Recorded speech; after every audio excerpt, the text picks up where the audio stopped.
Hello and welcome to exfidebibles. My name is Ethan. So today I wanted to do a really quick tips and tricks for how to utilize a Zonepack foil stamping machine to stamp leather well. So this was a question that was raised on the Bible Rebinder support group, and I use a Zonepack machine. In fact, I'm not going to be using this for very much longer because I actually got a Vintage Kingsley recently. But I wanted to share a couple tips and tricks that I use for how to get a really good result with the Zonepack machine. So I don't have a bunch of leathers here.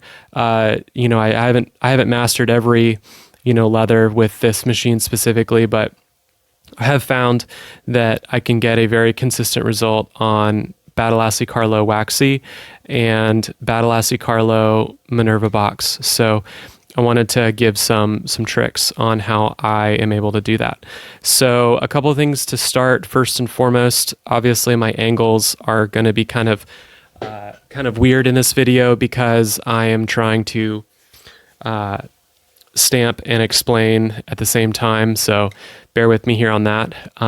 So the first thing that I do before I turn on my machine and get it warming up is I obviously put my stamp in, and I normally put my stamp as far as close to me as possible while still 100% being seated on the heating plate. So you can see here my Holy Bible stamp is as far forward as I can get it, and that is so that it'll help me line everything up. So next thing to note is that I for the last probably 4 or 5 Bibles, I've been using Howard brand foil, and I have a variety of types, but the main one that I use is you can see that. So the 19 LM, which is the matte gold foil that is specially formulated for leather. So I have this in a bunch of colors. I have noticed some variance in how the different colors of foil stamp. The one color that I have found that stamps the most consistently is actually the metallic gold, but I have been able to get a pretty consistent result with the matte gold. So, and I found that when I stamp Badalassi, both of these leathers, I have been using the 160 degrees Celsius setting, and I found that to work pretty well. I think on my last Bible, I had some issues getting the foil to stamp consistently. So, and this is a good note for you too if you're just learning. So one of the things that I did was I went to the Howard website, and they have a really handy PDF on their site for the basics of how to stamp leather, and how to specifically adjust your stamping method depending on what type of result you're seeing. So so if you go to Howard's website and go to their foil shop area, they'll have a link to their what they call their foil application guide, and they have some really handy information in there for if you're seeing this type of result, respond and correct by doing this instead. So on my last Bible, I was finding that my logo was not consistently stamping across the entire logo. So I referenced the foil application guide, and one of the things it said was if you are having issues with a good application of the foil, you can reduce your temperature a little bit and increase your dwell time, which is the time that you actually have the stamp fully pressed onto the leather. So I tried that on a test piece of leather, and it ended up working really well. So I went from most of the stamping I was doing at 160, and for that one, I think I reduced it to 155 Celsius and increased my dwell time a little bit.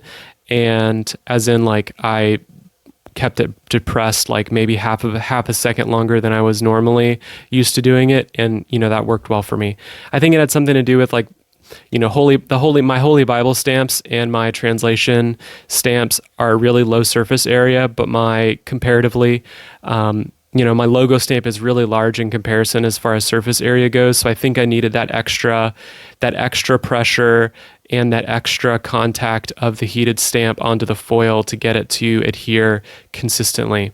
So one thing to note too is if you might not get, just because you don't get a perfect application of your foil on the first stamp does not mean that you're doing anything wrong necessarily. I've done a lot of practice with this machine, and I found that really 4 hits of like fresh foil each time is really the sweet spot for getting a really consistent result. So, I've had a Bible, and I will go to stamp it, and I will not get a consistent result, but on the next hit of foil I will get a consistent result, and after that I'll get another consistent result, and on my 4th hit I'll get a consistent result as well. So sometimes your initial hit of foil is a little bit inconsistent, but that doesn't mean that all hope is lost. Try to hit it on your practice leather, like hit it again just to see if you just need more foil on there. So, but I found that 4 hits is usually kind of the sweet spot for getting a good result. So on these leathers too, what I've been doing consistently that has been really helpful is that I will blind stamp first. So I'll put my leather under my machine, get it in place where I want it. I'll blind stamp it, just enough where I get a small indentation, and then I'll hit it with foil 4 times. And what'll happen is that initial blind stamping will give a nice, smooth, consistent surface for the additional layers of foil to go on to, into that indentation. Because not foil, but, leather is a natural material. These, the leather that you might get from Rocky Mountain Leather, it's skived to a consistent thickness, but leather, changes and might shrink and might, expand a little bit depending on temperature and humidity and all of that. But doing that blind stamp initially gets you a nice consistent base for doing the foil. So I'm going to stop yapping and I'm going to do some stamping, and you can see how I do it. And really this is live practice for me. I might not, get a perfect result the first try, but I'm going to, to do it and see. So I have a piece of tobacco waxy pull up here, and also a piece of black, you can't see it, but it's a piece of black Minerva box over there. So, and I have some foil here. This is the Howard foil, the matte gold. So I'm just going to start stamping and maybe give some commentary, and you can see, the type of results that I get. So stay tuned.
So I'm going to try to show you the result that I was able to get. So you might be able to see here that, right around the impression, there is a little bit of bleed over into where there shouldn't be any foil. So this is what was happening on my last Battle Astley pull-up Bible. And what I ended up doing was I ended up, like I said, reducing the heat a little bit, 5 degrees Celsius, and then increasing my dwell time a little bit. So I'm going to do one more stamp on this temperature to show you that I can kind of get something pretty consistent. And then I'm going to move on to my Box Minerva to show you how I do that as well. So, and I'm using a ruler here to weigh down my leather. On more expensive machines, like, on vintage Kingsleys and such, there are, some attachments that they have that enables you to kind of press into the leather and hold your piece in place. But I'm using a ruler, and I found that, balancing a ruler on here, it has enough surface area where I can kind of move my hand. Like if I want to move my foil around, I can keep my ruler in one place and like shift my pressure up here while the ruler is keeping pressure on my project so that it doesn't move. So I found that works pretty well for me. So I'm going to just do some more stamping, and feel free to sit back and watch.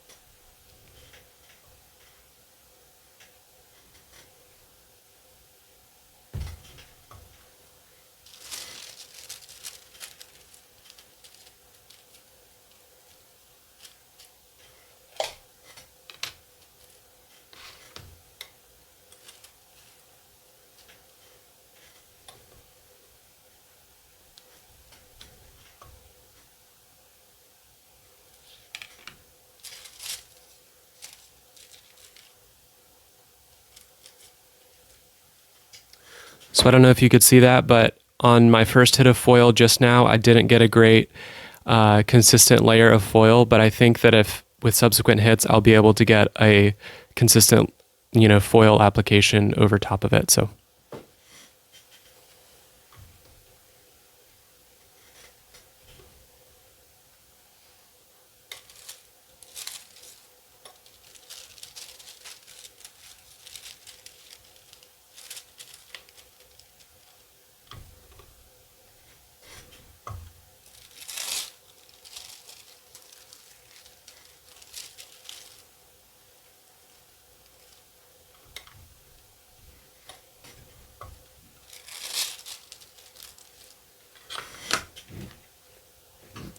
Yeah, so my second round wasn't as great as my first, but I like I mentioned for waxy, I do have started reducing my temperature a little bit and doing a little bit more of a dwell time. So I'll go ahead and move on to Minerva Box, and you can see how I do that. So.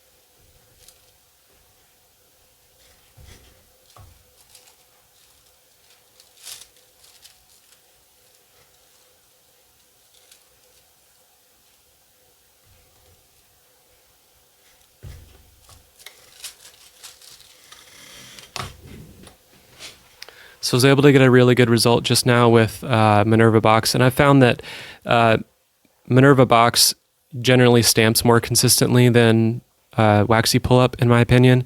So here, I'll show you that. Because I think what ends up happening is waxy seems like more of a dense leather, and Minerva Box seems to be a little bit more of a softer leather.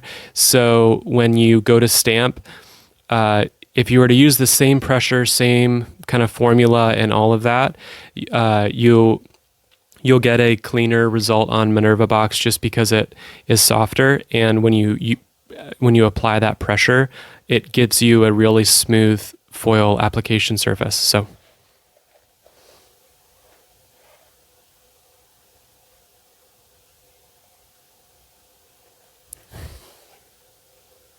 yeah, I mean, I'm really happy with this result. I would,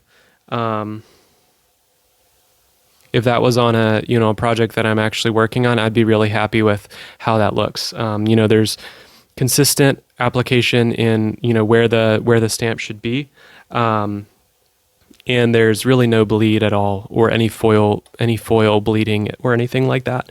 So if you do get some foil bleed, in between your letters, what I've started doing is kind of like rubbing my finger over the leather in between my rounds of foil. You can do that to kind of clear out some of that bleed, but just be aware that that's kind of risky because you are rubbing your surface that can't move at all. So just do that if you're feeling confident. So I'll do one more round with this leather, and then we'll conclude our little show and tell.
Yeah, I'm really happy with that result too. Hopefully you can, there's enough light here for you to see that. But this one right here is the one that I just did. So pretty clean, nice and deep. There's no, the foil is not sitting on the surface. It's maybe indented maybe 0.5 millimeter into the leather. And I'd be really happy with this result if this was on a customer's Bible, or, on a personal Bible. So, you can tell if you play the clip back, for this leather, I would kind of start high, bring it down fast, contact with a good amount of pressure, but then immediately let it back up. That's what I've been doing with Minerva Box, and it works really well. So I'm in my notes, I take notes on all of my leather stamping and what works and what doesn't work. And what I've said in my notes is like stamp aggressive. You're bringing it down quick, you're tapping it, but you're letting it up quick as well. Kind of you're stabbing at it a little bit. So I found that works really well with Minerva Box. So I don't really have much else to say. Thank you for watching. If you have any questions about what I do here, or stamping or anything along those lines, please let me know. I love to show people, kind of pull back the curtain and show people what I do and how I do it. And I'm really here to help anyone who wants it. So, yep, thanks for watching. This is Ethan from exfidebibles.